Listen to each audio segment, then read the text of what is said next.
अभिभावक सभा से हूँ।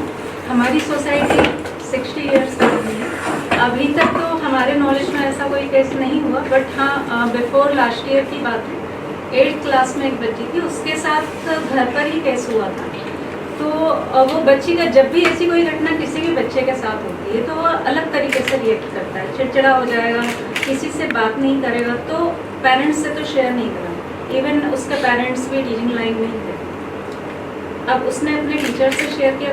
ये सबसे मेन इम्पोर्टेंट चीज़ है कि बच्चा अगर आपके साथ इमोशनली अटैच्ड है, वो बहुत ज़रूरी है। वो हर टीचर के लिए ज़रूरी है कि बच्चों के साथ इमोशनली आप अटैच्ड हों, और ईच एंड एवरी चाइल्ड आपको पर्सनली बच्चे को अटेंशन देना ज़रूरी है। तो जब वो केस बच्चे का वहाँ गया, अभी तो केस चल रहा है बच्चे का, लेकिन वो अब बच्ची पढ़ने में बहुत अच्छी थी। सडनली उसका रिजल्ट बिगड़ा तो हमें समझ में आया कि इसका रिजल्ट क्यों बिगड़ा। जब उससे पर्सनली बात करेगी तब उसने शेयर करी, तो वो उसका पड़ोस में ही कोई था, उसके साथ उसका था अटैचमेंट। अब बच्ची इतना समझ नहीं पाई थी, फिर उसके पेरेंट्स की काउंसलिंग करी और फिर जाकर वो आगे उसका केस चल रहा है। अभी बच्ची काफ़ी अच्छा है, पढ़ने में भी अच्छी है, 12th क्लास में है। इसी प्रकार से अगर कुछ चीज़ें ऐसी हैं, अगर हम एडमिनिस्ट्रेशन लेवल से ही देखें, अगर प्रिंसिपल आप अपॉइंट कर रहे हैं तो उसको चाइल्ड साइकोलॉजी का नॉलेज बहुत ज़रूरी है, जो कि CBSE के नॉर्म्स के अकॉर्डिंग अगर सामने वाला B.Ed है, CT2 क्वालिफाइड है, वो होता है। पर जनरली हम प्राइवेट स्कूल्स में देखते हैं तो कुछ चीज़ें ऐसी रहती हैं कि एक्सपीरियंस के अकॉर्डिंग या आप उस चीज़ के अगेंस्ट भी चले जाते हैं। इवन टीचिंग में भी यही होता है, टीचर्स आप अपॉइंट कर लेते हैं।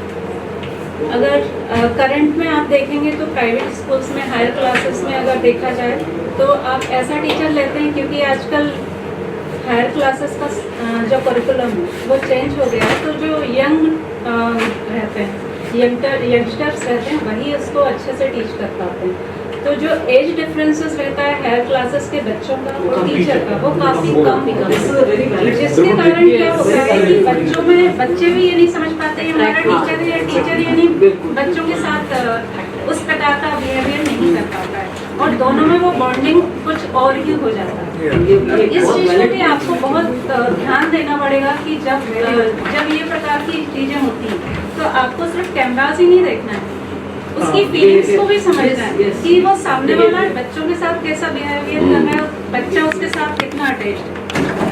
तो ये एक पॉइंट आता है। दूसरा मैं ये कहना चाहूँगी, सोशल मीडिया की जब हम बात करते हैं तो आइडेंटिटी को हाइड करके बच्चे सिर्फ आपके स्कूल में तो चलिए हम मोबाइल को अलग कर देते हैं, बट जब हम घर की बात कर रहे हैं, बच्चा न्यूक्लियर फैमिली में है, पेरेंट्स तो जनरली आजकल सब सर्विसमैन ही, मदर भी जा रही है, फादर भी जा रहे हैं, बट बच्चा अकेला है तो वो क्या करेगा। पुराने टाइम में तो बच्चा दूसरी एक्टिविटीज़ में इन्वॉल्व है, वो पूजा पाठ में है या फिर कोई एक्टिविटीज़ में इन्वॉल्व है, वो कर रहा है, उसमें बिजी है। बट आजकल कहाँ बच्चों को इंगेज करेंगे आप मोबाइल के अलावा, तो वो मोबाइल में इंगेज है। फिर उसके साथ जो उसका एक्सप्लोरेशन होता है वो ऐसा रहता है, वो बच्चा आपको पेरेंट्स को भी शेयर नहीं कर पाता, ना वो कहीं और बोल पाता, और वो उसमें बहुत गहराई तक जब चला जाता है तब जाकर वो किसी के साथ शेयर करता है। तो जैसा मैडम ने कहा था कि ऐसे ऐप डेवलप होने चाहिए, तो मैं उसके लिए भी कहूँगी ये सजेशन काफ़ी अच्छा था कि ऐसे ऐप होने चाहिए कि हम आइडेंटिफाई कर रहे हैं इस प्रकार की एक्टिविटीज। न फेक न लेट, देखते रहिए पीपल्स अपडेट।